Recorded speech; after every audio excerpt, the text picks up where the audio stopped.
Vamos abrir nossas Bíblias no Evangelho de Lucas, capítulo 18.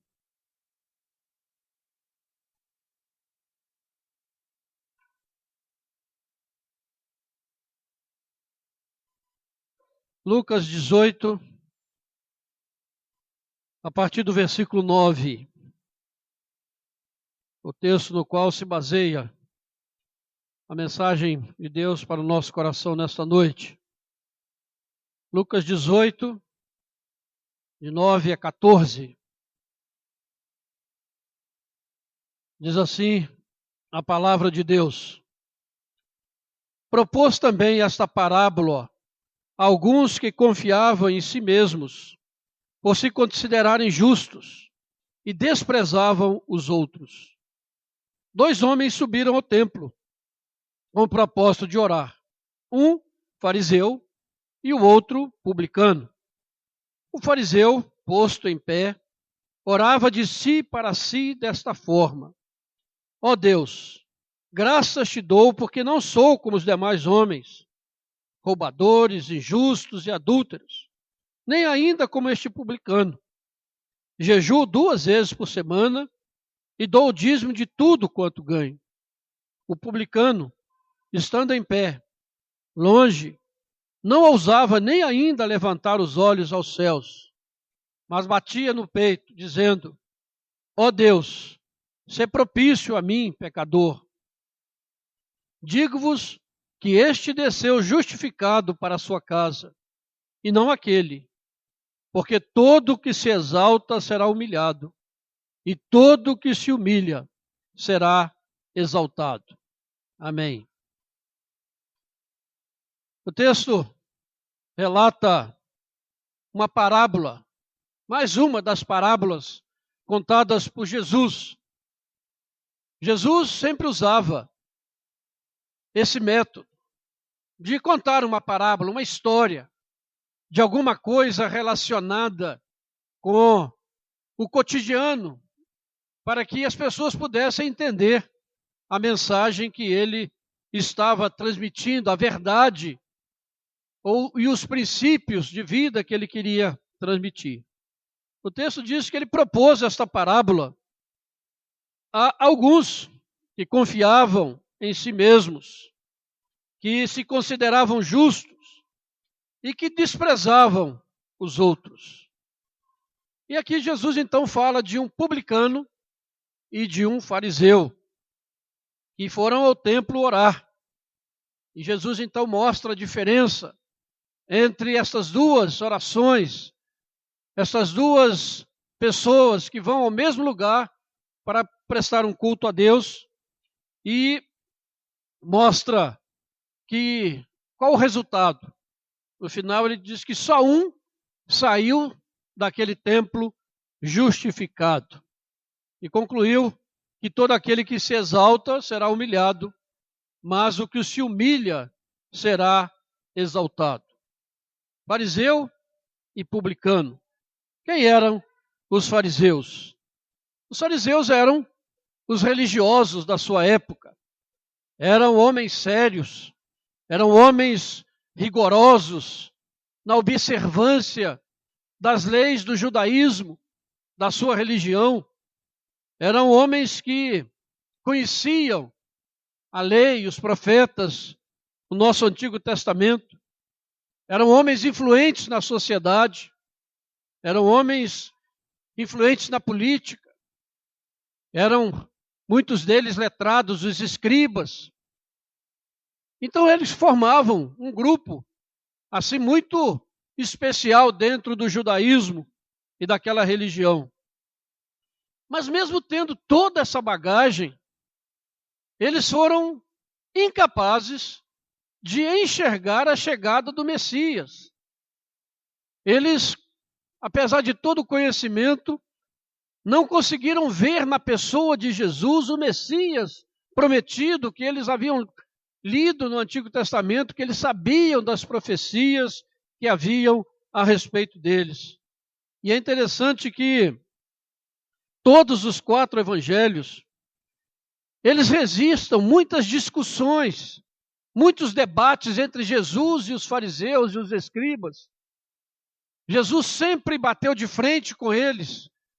Jesus realmente não engolia a religiosidade externa, de aparência, daqueles homens que, por fora, muito piedosos, muitos seguidores, realmente, poderiam ser chamados de crentes exemplares, mas Jesus, ele olhava para o coração, como ele continua olhando para o nosso coração, e não para a aparência da nossa religião.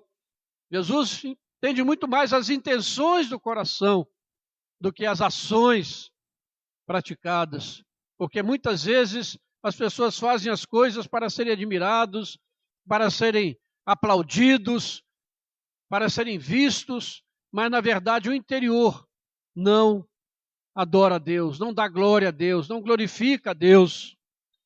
E Deus e Jesus mesmo, então, nessas discussões, se você ler o capítulo 23 de Mateus, você vai encontrar ali palavras muito pesadas de Jesus, dirigidas a este grupo religioso, e Jesus chegou a chamá-los de sepulcros caiados, dizendo que por fora eram muito bonitos, mas por dentro estavam cheios de ossos de mortos e de toda podridão. E depois nós temos aqui os publicanos. Publicanos eram os cobradores de impostos. Na época de Jesus, trabalhavam para o Império Romano. E eles eram, então, odiados pelo povo como traidores, porque estavam trabalhando, recolhendo impostos para um governo que ocupava o seu país. E nessa parábola e em algumas outras, Jesus não aprova o comportamento deles. Jesus apenas está aqui mostrando a diferença entre aqueles que se julgam religiosos, como diz o texto aqui, que confiam em si mesmos, e outros que aparentemente não têm nada, mas têm pelo menos um temor de Deus. E entre os publicanos, o mais famoso deles, sem dúvida, foi Zaqueu, aquele que Jesus encontrou e que teve um encontro real com Jesus Cristo, se converteu, mudou a sua vida e mudou o seu comportamento como publicano. Mas, irmãos, o incrível é que depois de 2000 anos, essas atitudes dos fariseus ainda continuam presentes em nossas igrejas.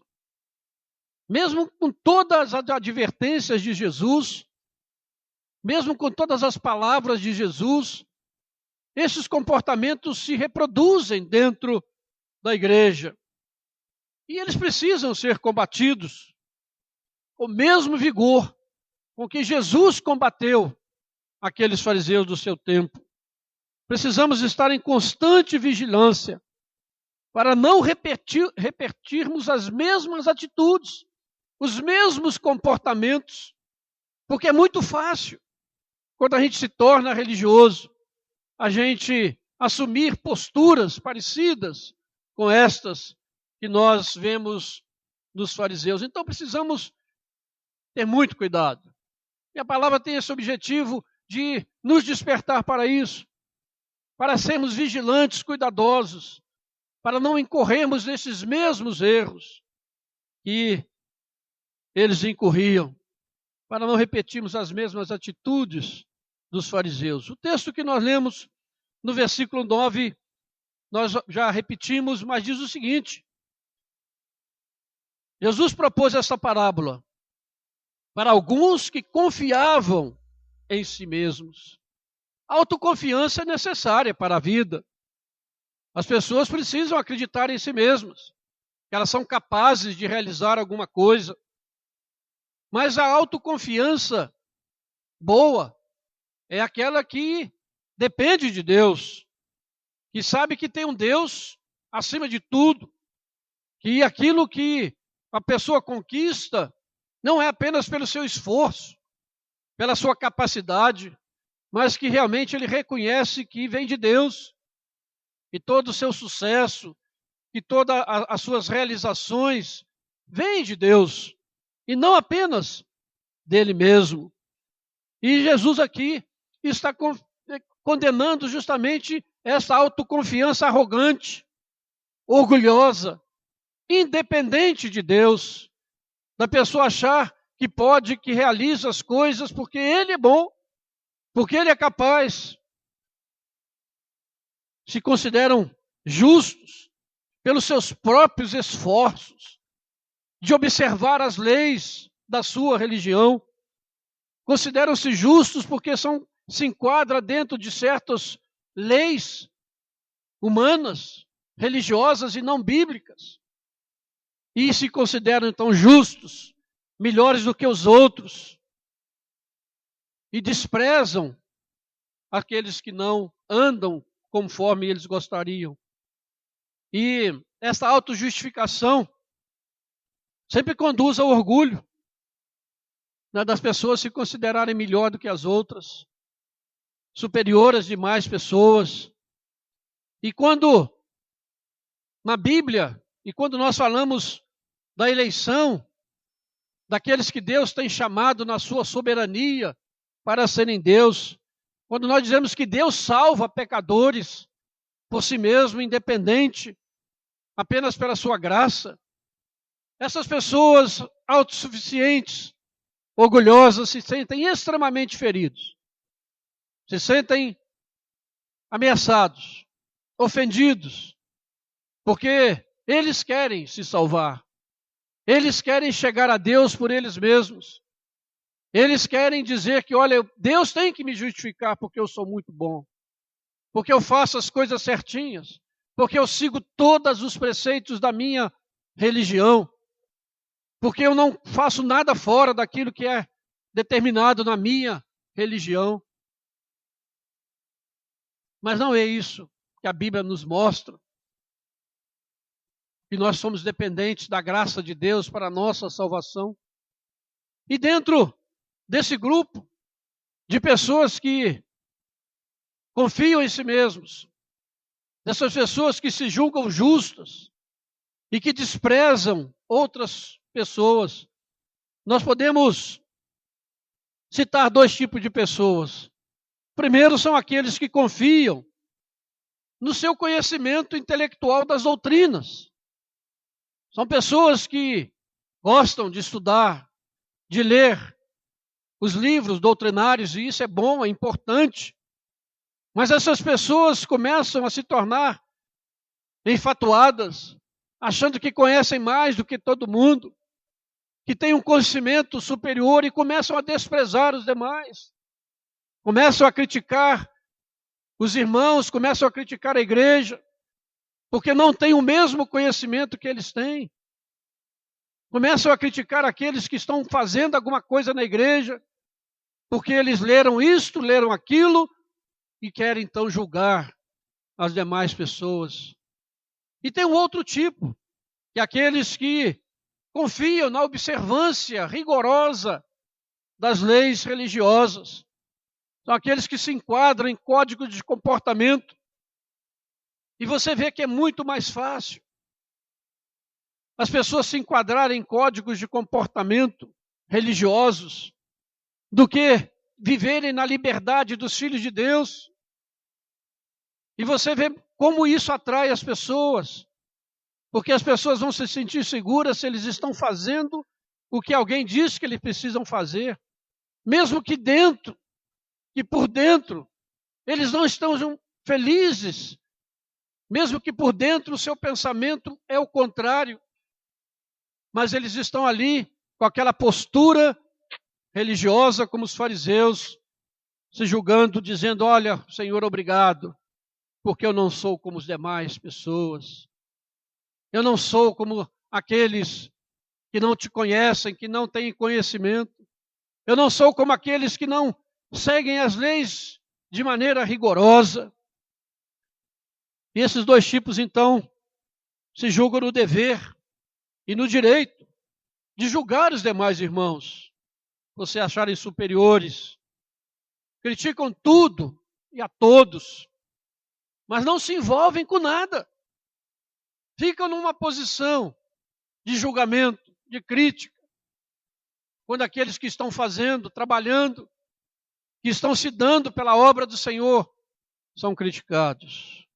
Criticam a liderança da igreja, dizendo que a liderança da igreja é incapaz, formada por pessoas que não deveriam assumir a liderança, mas eles mesmos nunca assumem, mas estão prontos para criticar aqueles que estão fazendo.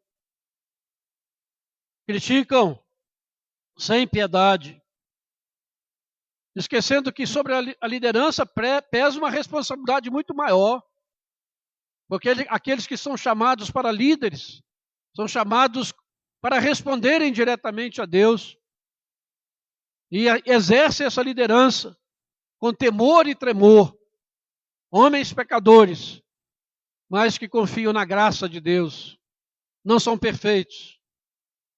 Esse tipo de pessoa, ou essas pessoas dentro da igreja, semeiam discórdia, dividem o corpo de Cristo, e a palavra de Deus diz que aquele que provoca divisão entre os irmãos é abominável diante de Deus.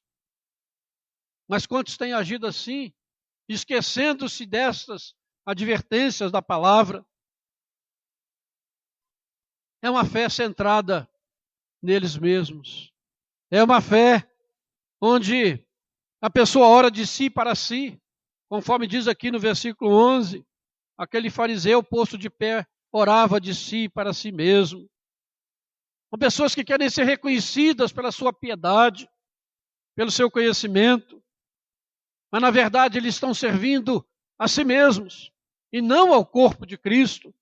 Servem visando receber algum reconhecimento e não servindo, como diz a palavra, servindo ao Senhor, cientes que é do Senhor que nós vamos receber a recompensa do nosso trabalho.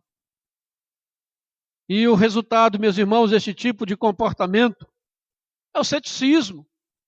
E por isso nós vemos hoje, dentro do mundo evangélico brasileiro, aquelas pessoas chamadas desigrejadas, aquelas pessoas que se dizem que um dia foram crentes, que estão hoje desviados, que são crentes desviados. Isso não existe. Mas o resultado deste comportamento é este.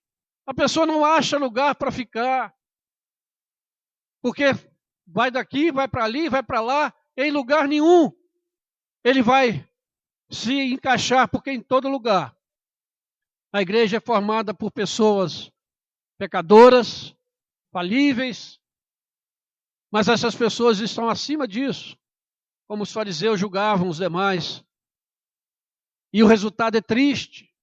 É triste, nós temos visto isso na experiência de vida. Quantas e quantas pessoas hoje não estão em lugar nenhum, porque não encontram um lugar para estarem, porque se sentem santos demais e os outros são pecadores demais. Porque essa é uma questão, meus irmãos, muito séria dentro da igreja.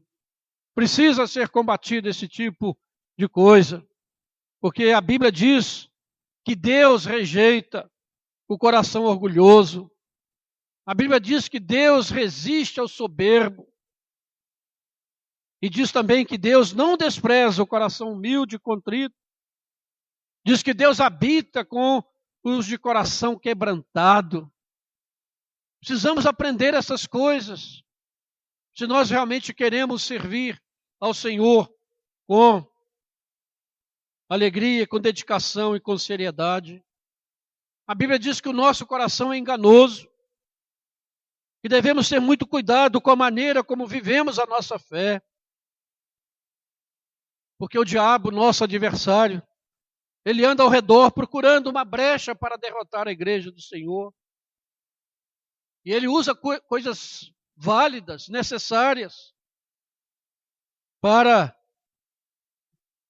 entrar na nossa vida, para destruir a comunhão da igreja, Ter conhecimento doutrinário, ter conhecimento bíblico é importante.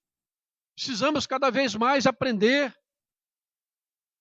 Somos desafiados a buscar mais conhecimento, principalmente conhecimento doutrinário. Mas quando esse conhecimento se torna a coisa mais importante, acima da nossa comunhão e do nosso amor uns pelos outros, isso destrói o corpo de Cristo. Precisamos de santidade, sim, de comportamentos diferenciados. Precisamos saber nos comportar dentro da igreja e fora da igreja como pessoas crentes, que temem ao Senhor. Mas quando isso tudo se torna um legalismo na nossa vida, e nós passamos a viver apenas em função disso, isso vem e nos torna orgulhosos, porque nós dizemos como este fariseu: não sou como os demais, eu faço isso, não faço aquilo e faço aquilo outro. Precisamos, irmãos, despertar para isso, porque o nosso coração é tremendamente corrupto. Precisamos constantemente orar: ó Deus, tem piedade de mim, pecador. Como aquele homem foi ali orar dessa maneira, desprezado por aqueles religiosos, mas que tinha dentro de si talvez um tremendo conflito, dizendo: ó Deus, se é propício a mim, pecador, tem misericórdia de mim, perdoa o meu pecado. Ao invés de ficar como o outro, dizendo: olha, não sou como aquele ali. E a palavra de Deus é muito claro a esse respeito, irmãos. Precisamos aprender a orar uns pelos outros. Se alguém mais fraco, precisamos apoiá-lo, ajudá-lo, orar por ele, caminhar junto com ele. E não assumir uma posição de superioridade. Precisamos pedir que Deus nos corrija e nos conduza pelos seus caminhos de santidade bíblica. E que nos dê dia a dia humildade. Nós lemos no início do culto o Salmo 51. Vejam que oração humilde de um rei, que reconheceu que havia pecado e que era um pecador. Em pecado me concebeu minha mãe. Precisamos aprender a temermos a Deus. E sabemos que se nós estamos aqui adorando a Deus, não é porque nós temos méritos, mas é pela graça e misericórdia de Deus. É que nós podemos entrar no Santo dos Santos. Se não fosse o sangue de Jesus nos cobrindo, nós seríamos condenados. Mas a ira de Deus já caiu sobre o Senhor Jesus e agora nós podemos entrar. Então isso não é motivo de orgulho, de vaidade, mas de temor e tremor. De dia a dia andar diante do Senhor, clamando pela sua misericórdia e pelo seu perdão. E não para vivermos no orgulho, na vaidade, confiando nos nossos próprios méritos, nos considerando justos, quando o Senhor Jesus e a própria Bíblia diz que não há um justo, nenhum sequer. Há apenas pessoas que foram justificadas pela graça de Deus mediante a fé em Cristo. É muito diferente. Justo só o Senhor Jesus. E Ele se torna justo no nosso lugar. Por isso, irmãos, é preciso ouvir as duras palavras de Jesus, que estão registradas em Mateus 7, do verso 1 ao verso 5, e que essas palavras realmente nos sirvam de alertas, que sirvam para despertar a nós na maneira de sermos cristãos e vivemos dentro da igreja. Mateus 7, 1 a 5 diz o seguinte: não julgueis, para que não sejais julgados, pois com o critério com que julgardes sereis julgados, e com medida com que tiverdes medido, vos medirão também. Porque vês tu o argueiro no olho do teu irmão, porém não repara na trave que está no teu próprio? Ou como dirás a teu irmão: deixa-me tirar o argueiro, o cisco do teu olho, quando tens um graveto, uma trave no teu hipócrita. Tira primeiro a trave do teu olho, e então verás claramente para tirar o argueiro do olho do teu irmão. Palavras de advertência do Senhor Jesus, para que nós vivamos realmente na dependência do Senhor, com humildade. Nós possamos ter em nós o mesmo sentimento que houve em Cristo Jesus. Não nos julgando superiores uns aos outros, nem pelo nosso conhecimento que Deus nos dá. É importante para a igreja. Graças a Deus por aqueles que têm se estudado, têm se aplicado a palavra, mas que continuam humildes na dependência do Senhor. Graças a Deus por aqueles que vivem em santidade, que buscam uma vida de mais santidade diante do Senhor, sem legalismos e sem querer julgar os outros, porque essas palavras do Senhor Jesus são muito fortes e muito claras, e que nós realmente possamos, que possa acontecer conosco, dia a dia, momento a momento, aquilo que o Senhor Jesus disse no versículo 14 de Lucas 18. Digo-vos que aquele que orou, ó Deus, ser propício a mim, pecador, desceu daquele templo justificado para a sua casa, e não aquele outro. Porque a todo o que se exalta será humilhado, mas o que se humilha será exaltado. Que nós possamos, irmãos, agir assim, criarmos uma comunidade de cristãos que se amam, que se respeitam, que não são melhores, se julgam um melhor do que o outro, mas nós possamos ver no nosso irmão alguém igual a nós, com seus defeitos, com suas virtudes, com a sua fé, com o seu compromisso. E vamos nos apoiar uns aos outros, orar uns pelos outros, para que nós possamos de fato, de verdade, servir ao Senhor. Não há ninguém melhor do que ninguém na vida da igreja do Senhor. Todos nós somos pecadores, alcançados pela graça maravilhosa de Jesus. Tivemos os nossos pecados perdoados pelo sangue de Jesus, que Jesus derramou na cruz. E precisamos caminhar dia a dia na dependência do Senhor. Porque se nós sairmos um pouquinho, o orgulho virá. Satanás vai soprar no seu coração. Olha, você é melhor do que os outros, está vendo? Eles estão fazendo isto e aquilo. Eu não faço, você não faz. E as pessoas começam a se sentir incomodadas. E dizem, olha, não dá para mim.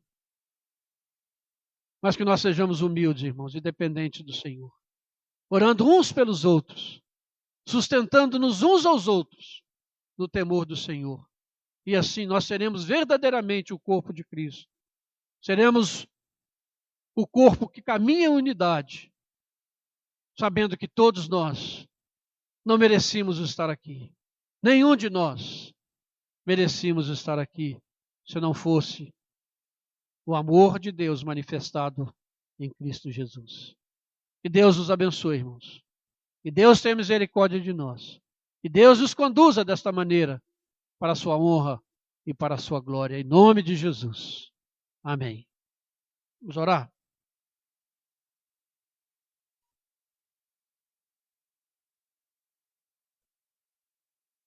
Senhor nosso Deus, nosso Pai, bendito é o teu nome, Senhor. Obrigado a Deus pela tua palavra.